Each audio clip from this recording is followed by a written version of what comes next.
우리 어제까지 조이키즈 저학년들 4학년 이하 여름성경학교 오늘까지 이제 진행됐는데 은혜 가운데 잘 진행되고 또 풍성한 사랑이 넘치는 시간이었습니다.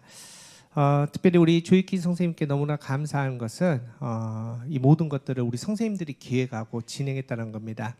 여러분 이제 한국교회가 굉장히 급속도로 부흥하고 또 부흥의 열매를 하나님께 온전히 드렸는데 그 중심에는 목회자들의 헌신이 있었던 게 분명합니다. 그래서 한국교회는 목회자 중심의 교회였습니다. 그런데 이제 한국교회가 이 부흥의 속도가 좀 늦춰지고 오히려 감소하는 이 핵심에는 또 참 아이러니하게 목회자들이 있습니다. 다시 말해서 목회자가 문제가 있다 이게 아니라 이제 목회자 중심의 교회에는 한계가 있다는 겁니다. 그래서 우리가 흔히 말한 이제는 목회자 중심에서 평신도 성도 중심으로 교회가 변화되지 않으면은 한국교회가 어렵다라고 이렇게 얘기를 합니다. 그런데 이제 우리가 교회가 세워지는 이유가 또 이름도 우리가 아닙니까? 바로 이겁니다. 목회자 중심이 아니라 성도 중심으로 우리가 함께 교회를 세우자 가자라는 주제에서 우리가 교회가 세워졌는데 제가 이제 각 우리 팀들인데 팀들 중에서 가장 앞장서서 이거를 좀 이루고 있는 팀이 바로 우리 조이키즈 팀일까 아닐까라는 생각이 듭니다. 우리 조이키즈가 처음에 생길 때부터 우리 집사님들, 권사님들이 우리 시작합시다 해서 시작을 했고 또 지금까지도 그 중심에 우리 선생님들이 모든 것들을 또 기획하고 진행하는 그 손길들을 보면서 저는 소망을 느낍니다.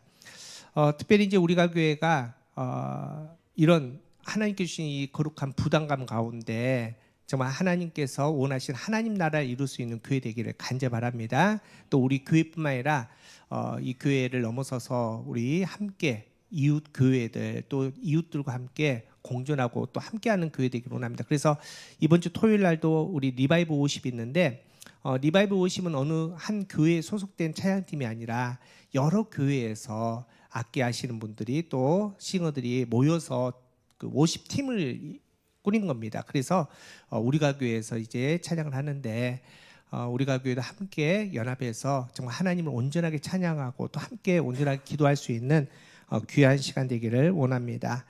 하나님께서는 우리가 교회를 기대하십니다. 그리고 하나님께서 기대하신 만큼 우리도 열심을 최선을 다해서 하나님의 온전한 뜻을 이루게 될 줄 믿습니다. 우리 그런 마음으로 우리 좌우 옆에 계신 분께 이렇게 한번 인사합시다. 하나님은 당신을 기대하십니다. 네, 하나님은 여러분들을 기대하십니다. 우리 말씀 봅니다. 오늘 말씀 느헤미야 13장 10절에서 21절 말씀입니다. 구약 성경 747페이지에 있습니다. 느헤미야 13장 10절에서 21절 우리 말씀 교독합니다. 제가 먼저 10절 읽습니다. 내가 또 알아본즉 레위 사람들이 받을 몫을 주지 아니하였으므로 그 직무를 행하는 레위 사람들과 노래하는 자들이 각각 자기 밭으로 도망하였기로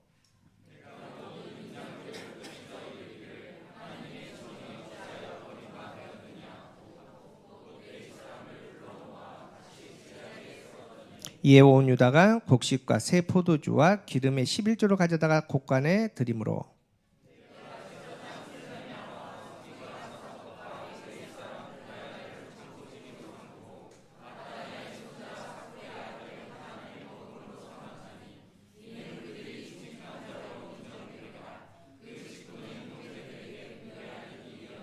내 하나님의 이 일로 말미암아 나를 기억하옵소서. 내 하나님의 정과 그 모든 직무를 위하여 내가 행한 선한 일을 동말하지 마옵소서.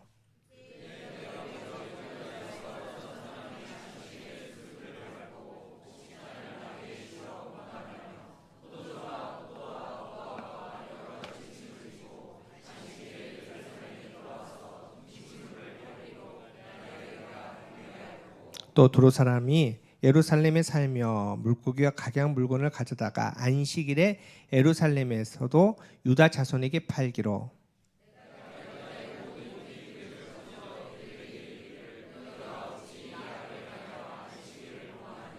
너희 조상들이 이같이 행하지 아니하였으냐.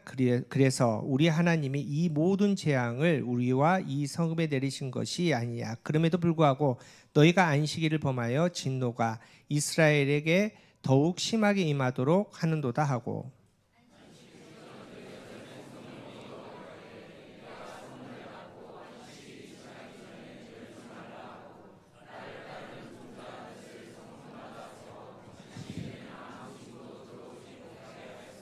장사꾼들과 각양 물건을 파는 자들이 한두 번 예루살렘 성 밖에서 잠으로.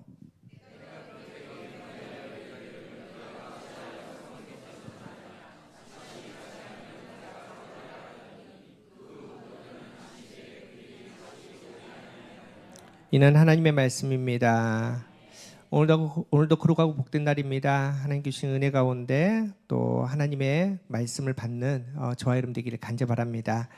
우리 지난 5주간 영적 다이어트라는 주제로 우리 함께 말씀 나눴습니다. 여러분, 이제 영적 다이어트는 단순히 풍성한 은혜 가운데 살고 싶습니다. 멋진 믿음 가운데 또 열매도 남기고 싶습니다. 뭐 이런 마음에서 시작하는 것은 아닙니다. 우리 구원의 여정 가운데 죽느냐 사느냐의 문제입니다. 여러분, 우리가 영적 비만을 쉽게 넘어서면 안 됩니다. 그냥 단순히 불편하다 이 정도가 아닙니다. 이 영적 비만으로 말미암아 우리가 죽을 수도 있습니다. 영적으로 죽고 세상에서 우리가 실패할 수 있기 때문에 우리는 꼭 영적 다이어트가 필요합니다. 지금까지 살펴본 영적 다이어트의 원리는 아주 심플합니다. 간단합니다. 여러분, 이제 우리가 영적 비만을 느끼면 어떡합니까? 무조건 덮어놓고 다이어트 하는 게 아닙니다. 철저하게 내 영적인 상태를 체크를 해야 되죠. 그래서 혹시 불필요한 것들이 있느냐, 부족한 게 있느냐, 이거를 먼저 판단을 해야 됩니다. 그리고 불필요한 우리 안에 있는 영적인 독소들을 제거하는 겁니다. 제거하고 나서 그 다음에 채워야 되죠. 성령의 은사로 성령의 것들로 채워서 영적 근육이 탄탄해질 때, 그래서 우리가 영적으로 온전하게 건강한 상태가 될 때, 그때 영적 다이어트가 우리가 성공했다라고 말할 수 있습니다. 우리 가교회 모든 성도들이 날마다 이 영적 다이어트를 성공해서 정말 건강한 크리스찬, 하나님의 온전한 아들, 딸의 이름으로 세상에서 승리할 수 있는 여러분 되기를 간절히 바랍니다.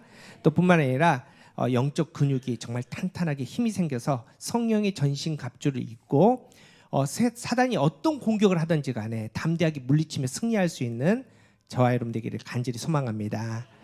여러분, 이제 이 영적 다이어트를 우리가 알았다면은 꼭 하나 더 생각해야 될 부분이 있습니다.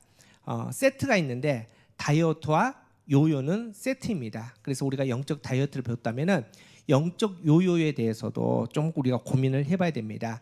우리가 잘 아는 그 개그우먼 그 김신영 씨 있지 않습니까?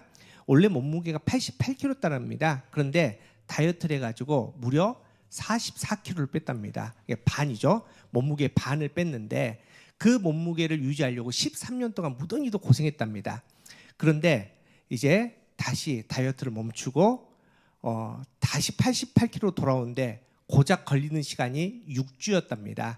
6주 만에 다시 88kg가 됐다고 하는데, 여러분, 영적 다이어트도 마찬가지입니다. 우리가 하나님 앞에 정말 거룩하게 살기 위해서, 말씀 가운데 살기 위해서 얼마나 노력합니까? 여러분, 이게 굉장히 힘듭니다. 날마다 나를 쳐서 복종시키는 게 정말 힘듭니다.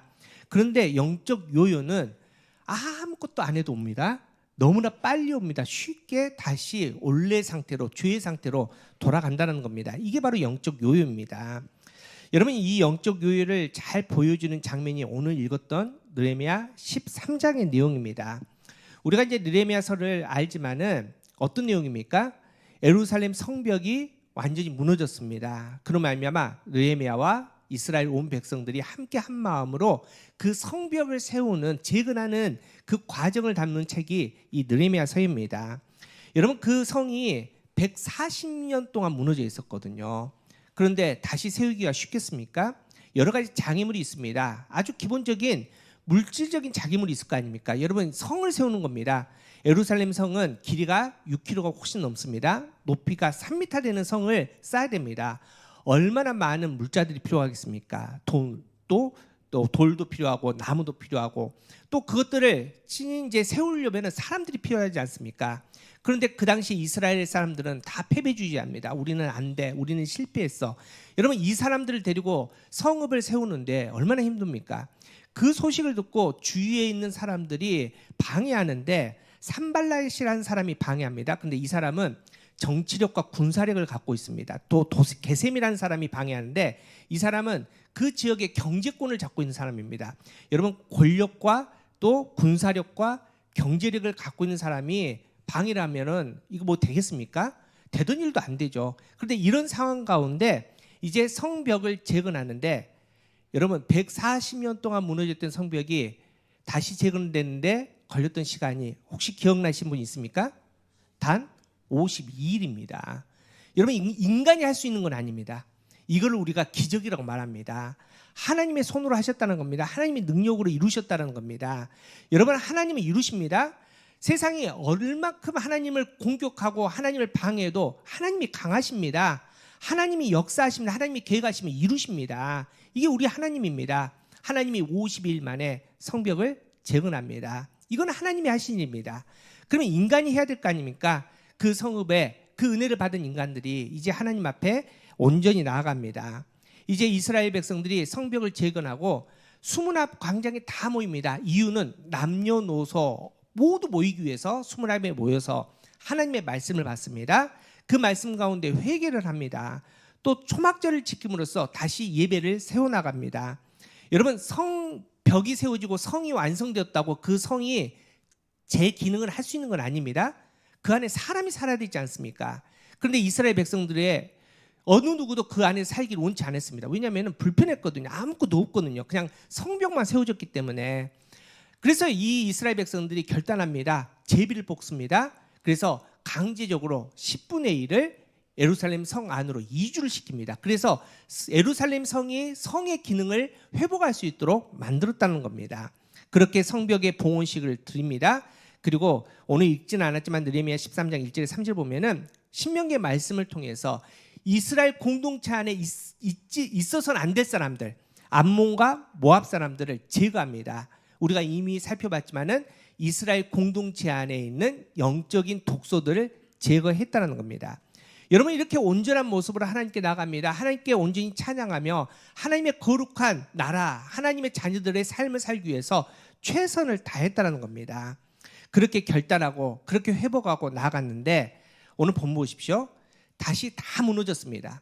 그런데 무너지는 시간이 고작 1년, 2년 안에 다 무너졌다는 겁니다. 어떤 게 무너졌냐? 첫 번째는 하나님 앞에 이스라엘 백성들이 하나님의 성전을 온전하게 지키겠습니다라고 약속했거든요. 그게 느헤미야 10장 39절에 나옵니다. 우리 함께 읽어보겠습니다. 시작. 곧 이스라엘 자손과 레위 자손이 거제로 드린 곡식과 새 포도주와 기름을 가져다가 성소에 그릇들을 두는 골방 곧 섬기는 제사장들과 문지기들과 노래하는 자들이 있는 골방에 둘 것이라. 그리하여 우리가 우리 하나님의 전을 버려두지 아니하리라. 하나님의 전을 거룩하게 지키겠다고 약속하는데 여러분 느헤미야 13장 4절에서 9절까지 누가 나오냐면 도비아가 나옵니다. 도비아가 성전에 있는 방 한 칸을 차지하고 그리고 그곳에서 지냈다는 겁니다. 그런데 이 도비아가 어떤 사람이냐? 앞서 암몬과 모압을 제거했다고 말하지 않습니까? 그런데 이 도비아는 암몬 사람입니다. 그러니까 제거했는데 어느 순간 다시 이스라엘 공동체 안으로 들어온 겁니다. 심지어는 성전 안에 들어온 겁니다. 여러분 성전은 아무나 들어갈 수 있는 곳이 아닙니다. 이스라엘 여인들이 성전 안에 들어갑니까? 여성들 기분 나쁘겠지만 못 들어갑니다. 여러분 몸에 불구 문제가 있으면 못 들어갑니다. 온전한 성인 남성만 들어갈 수 있습니다. 그런데 지금 이방인이 성전에 들어갔는데 기가 막힌 것은 성전의 방 하나를 차지하고 있는 겁니다. 거기서 뭐 있냐? 하나님께 바친 11조를 관리하는 일을 했다는 겁니다. 이게 말이 안 되지 않습니까? 또한 이스라엘 백성들이 안식일을 거룩하게 지키겠다고 약속하는 그 약속을 저버립니다. 느헤미야 10장 31절 보십시오. 자, 시작.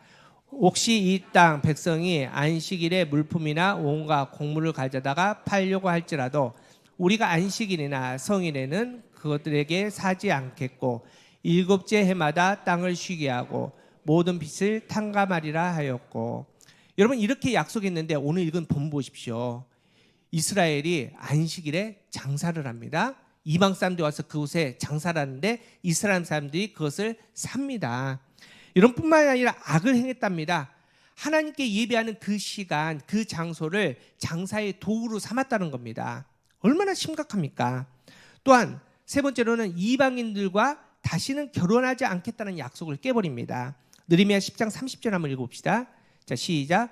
우리의 딸들을 이 땅 백성에게 주지 아니하고 우리의 아들들을 위하여 그들의 딸들을 데려오지 아니하며. 여러분 그런데 느헤미야 13장 뒤에 오늘 읽었던 보면 뒤쪽에 쭉 보면은 이방 여인들과 결혼을 합니다.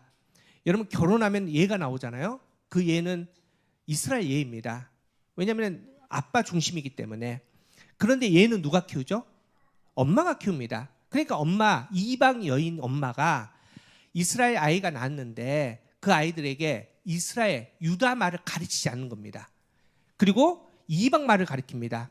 그래서 아이들이 태어났는데 말을 못합니다. 이스라엘 말을 못합니다. 아스돗 말만 하게 되는 겁니다.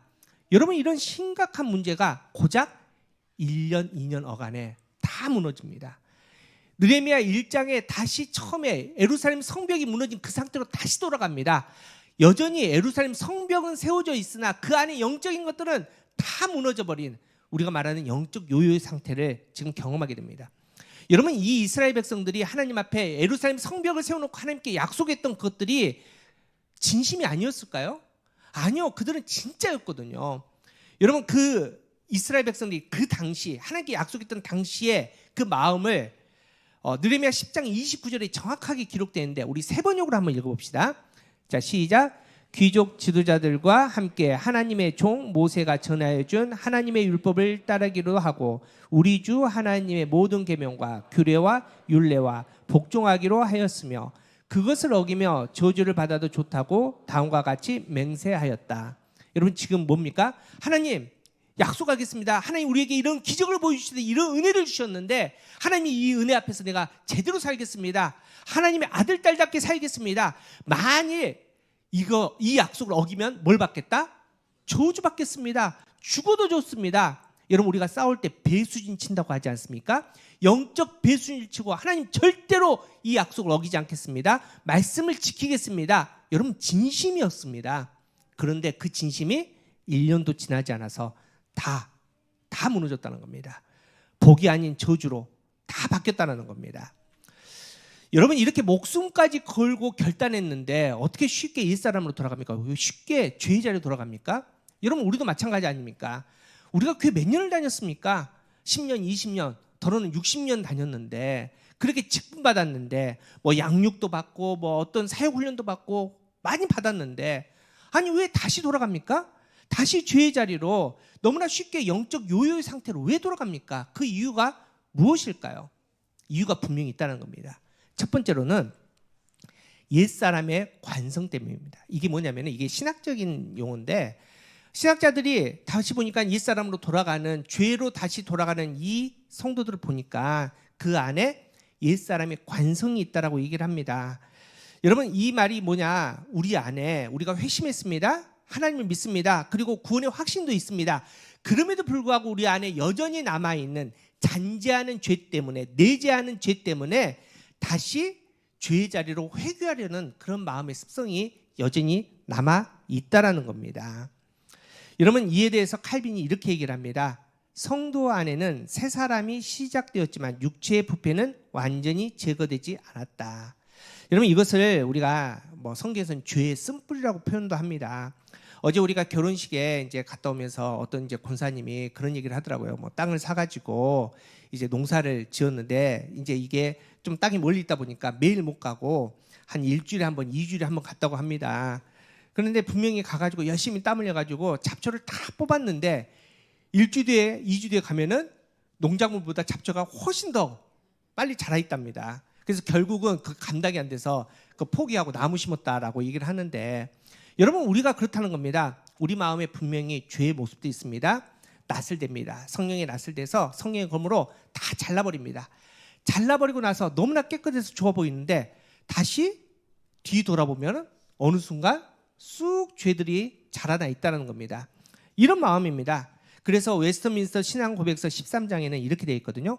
하나님의 자녀라 할지라도 인간의 모든 영역에는 얼마간의 부패한 잔재들이 여전히 남아있다. 우리 안에 잔재하는 죄, 내재하는 죄가 있다는 겁니다. 그런데 이게 그냥 죄로 가만히 있는 게 아니라 얘네들이 굉장히 힘써 일한답니다. 그래서 존 오웬 목사는 이렇게 얘기합니다. 내재하는 죄는 결코 죽어있는 화석이 아닙니다. 그것은 끊임없이 우리의 지성과 감정과 의지를 속이고 타락시키려고 하는 활동적이고 지능적인 법으로 역사합니다라고 말합니다. 이 죄들이 가만히 있는 게 아니라 끊임없이 우리를 공격합니다. 끊임없이 흔듭니다. 다시 옛사람으로 다시 죄의 자리로 돌아가려고 끊임없이 유혹을 한다는 겁니다. 여러분, 우리가 회심을 분명히 했습니다. 우리가 하나님을 믿습니다. 그럼에도 불구하고 우리 안에 옛 구습의 모습이 남아있다. 성경은 얘기합니다. 에베소서 4장 22절 한번 읽어볼까요? 시작. 너희는 유혹의 욕심을 따라 썩어가는 구습을 따르는 옛사람을 벗어버리고. 여기서 구습이라는 단어가 아나스토로페라는 헬라어인데 돌아감, 생활방식, 행동이라는 뜻입니다. 이전의 생활방식, 익숙한 삶의 패턴, 반복된 행동 양식인데 정말 거룩한 것이 아니라 죄에 익숙한 예전의 옛사람의 생활방식으로 우리가 쉽게 돌아간다는 겁니다. 여러분, 사실은 우리가 그렇지 않습니까? 우리 안에 회심했다고 하는데, 은혜 받았다고 하는데 여전히 우리의 옛 습관이 남아 있습니다. 여러분, 쉽게 화내던 사람, 신앙으로 직분받았던 그 화가 없어집니까? 아닙니다. 또 맨날 불평한 사람, 비난하는 사람 보십시오. 여러분, 그렇게 은혜 받았다고 말하는데 여전히 어떤 상황 가운데 꼭 비난합니다. 불평합니다. 여러분, 이런 우리의 구습을 버리지 못하는 이런 우리의 마음, 다시 말해서 제 옛사람의 이 관성 때문에 우리는 쉽게 영적 요요 상태로 돌아갑니다. 또한 두 번째로는 죄에 대한 심각성을 우리가 놓칩니다. 여러분, 우리가 다이어트 해보신 분 많지 않습니까? 성공하신 분들도 많겠지만은 대부분 실패합니다. 여러분, 근데 요요 올 때 처음 시작점이 그렇게 대단한 게 아닙니다. 야, 이렇게 운동도 열심히 했는데 이 정도 빠졌는데 보상으로 빵 하나, 여기서부터 시작합니다. 그 다음에 다 무너지지 않습니까? 여러분, 영적인 요요도 마찬가지입니다. 여러분, 다윗 보십시오. 다윗은 전쟁에 나면 백전백승했던 용사였습니다. 거룩한 사람이었습니다. 그런데 사무엘하 11장 보면 다윗이 무너집니다. 근데 얼마만큼 무너지느냐? 충신했던 우리아를 죽입니다. 살인자가 됩니다. 여러분들 그 시작점이 어딘지 아십니까? 이제 노년이 되었습니다. 나라가 부강해졌습니다. 전쟁이 났는데 굳이 내가 안 나가도 될 정도의 전쟁입니다. 그러니까 꾀가 생긴 거죠. 게을러진 거죠. 그래서 부하들 내보내고 자기는 왕궁에서 그냥 밤에 이렇게 한가롭게 있다가 보니까 물소리가 들립니다. 소리만 들었습니까? 쭉 보니까 한 여인이 목욕을 하는 겁니다. 유심하게 보게 됩니다. 그리고 나서 마음에 품어버리지 않습니까? 마음에만 품습니까? 행동으로 옮깁니다. 결국은 바스바를 데려다가 간음하지 않습니까? 그로 말미암아 아이를 임신시킵니다. 그 일을 덮기 위해서 충신했던 우리아를 살인하는 살인자입니다. 여러분, 게으름이라는 그 작은 이 죄의 씨앗 때문에 결국은 살인자가 됩니다. 여러분, 우리가 그렇다라는 거죠. 우리는 뭐 큰 죄들 심각하게 생각하는데 아닙니다. 여러분이 오늘 교회에 오다가 좀 늦었다고 빨간불인데 슉 하고 지나가는, 여러분, 여기서부터 영적 요요가 시작된다는 겁니다. 아주 작은 것입니다. 이 죄의 심각성을 우리가 인지하지 못하기 때문에, 놓치기 때문에 우리는 쉽게 영적 요요 상태에 걸리게 됩니다. 또한 세 번째로는 영적 훈련을 멈추기 때문입니다. 여기 이제 좀 우리 젊으신 분들은 조련이라는 이름을 모를 겁니다. 그런데 우리 어르신들은 알죠? 아시아의 물개 조련. 근데 예전에 이 조련 씨가 TV에서 아들 2명과 함께 모슬포에서 마라도까지 바다를 건너는 이런 프로그램을 했거든요.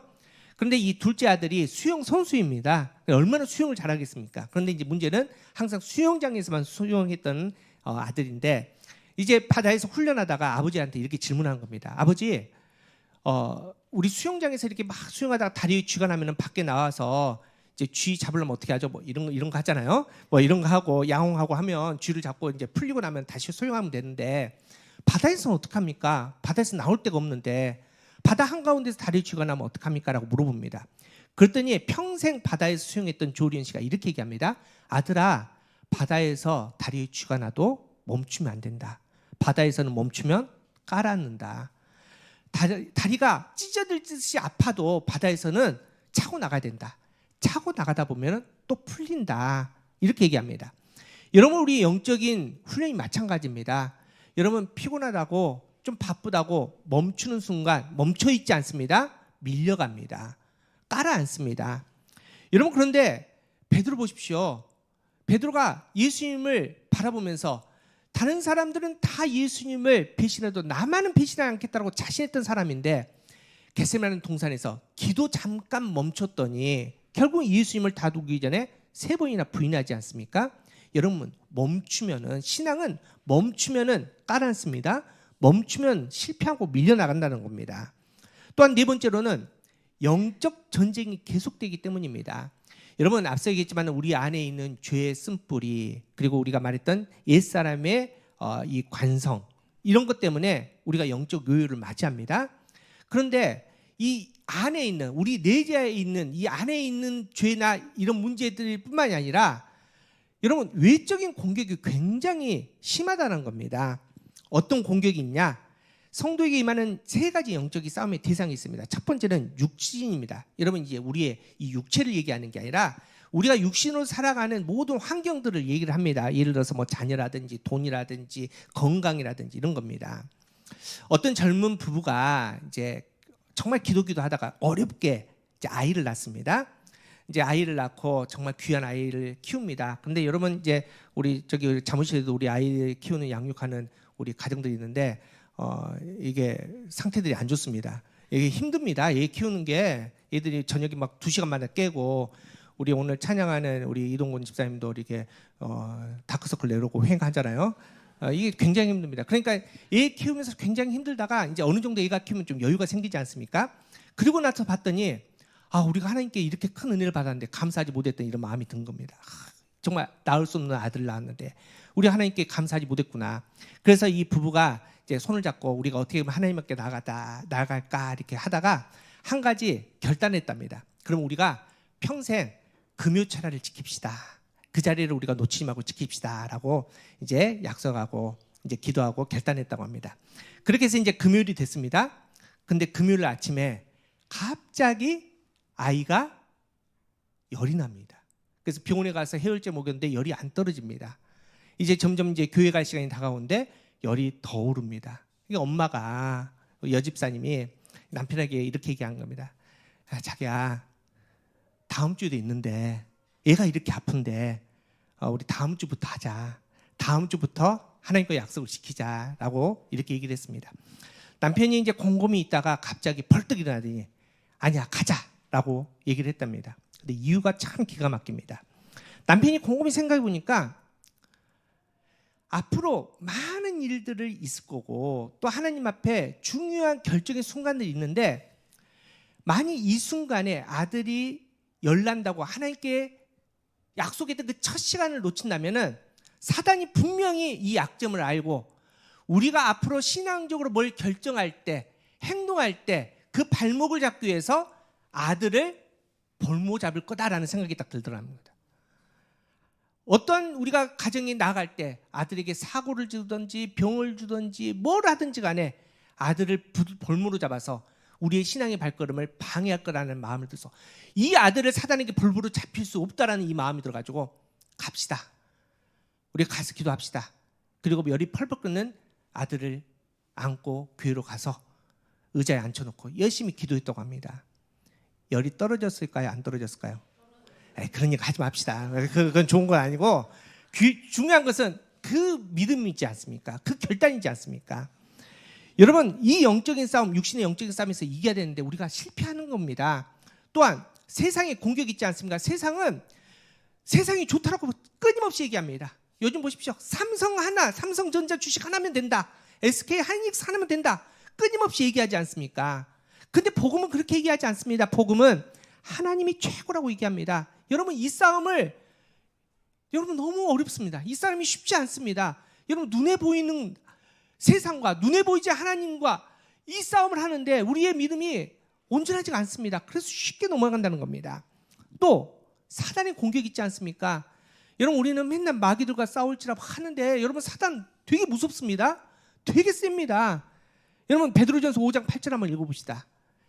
시작. 근신하라, 깨어라. 너희 대적 마귀가 우는 사자같이 두루다니며 삼킬 자를 찾나. 여러분, 우리가 맨날 그 동물원에 있는 사자만 봐서 엉 하고 안 무섭지. 여러분, 정글에서 사자 만났다고 생각해 보십시오. 이기겠습니까? 이길 사람 있습니까? 마귀가 그렇다는 겁니다. 우리 못 이깁니다. 이 공격이 끊임없이 있다는 겁니다. 여러분, 그래서 우리는 이 영적 요요를 어쩔 수 없이 또 맞이합니다. 또 경험하게 됩니다. 우리 사랑하는 성도 여러분, 이 영적 요요는 신학적인 문제는 절대 아닙니다. 이건 우리의 삶의 문제입니다.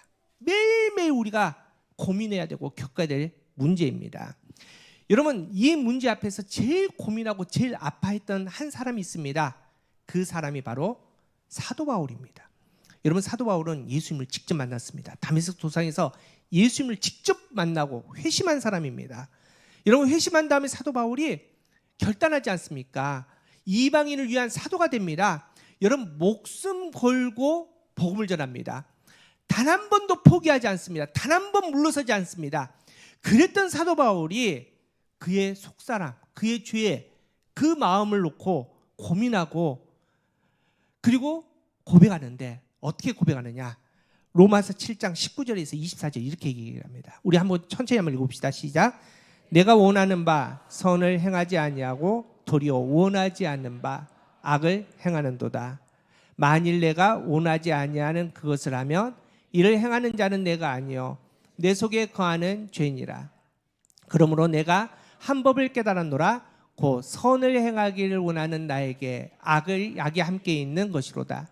내 속사람으로는 하나님의 법을 즐거워하되 내 지체 속에서 다른 한 법이 내 마음의 법과 싸워 내 지체 속에 있는 죄의 법으로 나를 사로잡는 것을 보는도다. 오라, 나는 공고한 사람이로다. 이 사망의 몸에서 누가 나를 건져내랴. 여러분, 이거는 저와 여러분의 고백이 아니라 그 엄청난 믿음의 대가였던 사도 바울의 고백입니다. 여러분, 사도 바울은 복음에 대해서는 단 한 번도 성경 보면 타협하지 않습니다. 물러서질 않습니다. 날라오는 돌을 그대로 다 받아낸 사람이 사도 바울입니다. 그런데 사도 바울이 그의 속사람, 그의 마음을 보면서 그럼에도 불구하고 끊임없이 죄에서 무너지는 옛사람으로 다시 돌아가는 자기를 보면서 너무나 괴로워하는 겁니다. 오라, 나는 공고한 사람이로다. 여러분, 그런데 우리는 어떻습니까? 옛사람으로 돌아갔는데 다시 죄의 자리로 갔는데 영적 요요를 맞이했는데 아무런 느낌이 없습니다. 아니, 오히려 괜찮습니다. 오히려 더 편하지 않습니까? 여러분, 우리에게 지금 심각한 문제가 있다는 겁니다. 여러분, 이 괴로움, 우리가 사실은 영적 요요를 막을 힘이 없습니다. 그런데 이 영적 요요를 다시 경험할 때 사도 바울 같은 이 괴로움이 우리한테 최소한 있어야 됩니다. 이 몸부림이 있어야 된다는 겁니다. 그 몸부림 가운데 하나님 앞에 부르짖음이 있어야 되는 겁니다. 하나님, 어떡합니까? 하나님, 내가 다시 옛사람의 그 죄의 자리로 돌아갔습니다. 하나님, 어떡합니까? 내가 예수님의 십자가를 경험했다고 말하는데 하나님, 그 십자가 앞에 또 부끄러운 행동을 했습니다. 말을 했습니다. 하나님을 등졌습니다. 다시 동쪽으로 가버렸습니다. 여러분, 이 괴로움과 이 울부짖음이 우리 안에 있어야 된다는 겁니다. 여러분, 영적 요요를 이제 어떻게 하면 우리가 그래도 잘 우리가 방어할 수 있느냐, 이 문제를 넘어설 수 있느냐, 다음 시간에 좀 구체적으로 보겠습니다. 그런데 여러분, 그 앞서 분명히 이 자리도 있습니다. 지금 그 영적 요요 상태로 돌아가신 분이 있는데 여러분, 이 시간에 눈물을 흘리셔야 됩니다. 가슴을 찢으셔야 됩니다. 이거 없이는 안 된다는 겁니다. 예전에 한 분이 말씀드렸지만은 어떤 한 할아버지가 이제 손자를 내놓고 이렇게 얘기했습니다. 얘야, 우리의 마음에는 말이 두 마리 산대. 하얀 말과 검은 말, 교만과 분노와 탐욕과 정욕의 검은 말과 사랑과 믿음과 온유와 순종의 하얀 말이 산대. 그런데 이 말이 두 마리가 맨날 우리 마음에 싸운대라고 설명해 줬습니다. 그러니까 이제 손자가 할아버지, 근데 누가 이겨요? 라고 물어봤답니다. 여러분, 누가 이깁니까? 누가 이깁니까? 누가 이깁니까? 예. 근데 할아버지가 이렇게 얘기합니다. 먹을 것을 많이 주는 말이 이긴단다. 여러분, 이게 정답입니다. 여러분, 앞서 얘기했지만은 없어지지 않습니다. 여러분이 회심했다고, 예수님을 진짜 인격적으로 만났다고, 아니면 거룩한 사명이 우리 안에 있다고, 여러분, 죄가 없어지지 않습니다. 언제까지? 하나님 나라 들어갈 때까지. 우리의 육신에 숨이 붙어 있는 한 우리 안에 이 두 마음 분명히 있습니다. 여러분, 우리가 이 두 마음에서 검은 말이 이길 때 바로 찾아온 게 영적 요요입니다. 여러분 그럼 어떻게 해야 됩니까? 흰말이 이겨야 되는데 방법은 하나입니다. 말씀을 먹어야 됩니다. 기도의 자리를 떠나지 말아야 됩니다. 너무 당연한 신앙의 원리 아닙니까? 주님을 사랑하셔야 됩니다. 여러분 그렇게 우리가 살아갈 때 그래도 우리가 하나님 앞에 또 우리는 넘어질 수밖에 없는 나약함이 있고 하지만은 그 간격이 점점 짧아지고 혹시 넘어지더라도 바로 일어설 수 있는 능력이 우리 안에 생길 줄 믿습니다. 하나님 우리를 기대하십니다. 우리 빌립보서 1장 6절 말씀 한번 읽어봅시다. 너희 안에서 착한 일을 시작하시니가 그리스도 예수의 날까지 이루실 줄 우리는 확신하노라. 앞서 말씀드렸지 않습니까? 느헤미야 성벽 인간의 힘으로는 재건 어렵습니다. 그런데 하나님이 하신다고 하면 52일 만에 재건됩니다.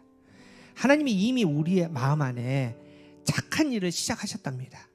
그리고 이루신답니다. 하나님의 선포입니다. 하나님이 말씀하셨기 때문에 이루어집니다.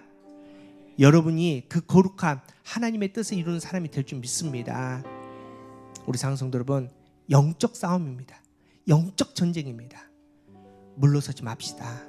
담대히 나가서 혹여나 또 영적 요요를 만날 수 있으나 이겨낼 수 있는, 끊어버릴 수 있는 저와 여러분 되기를 축복합니다. 이번 한 주간 여러분 고민 많이 합시다. 그리고 민감하게 보십시오. 영적 요요가 올 때마다 사도 바울이 고민하고 고백하고 물부짖었던 그 울부짖음이 저와 여러분에게 있기를 간절히 바랍니다.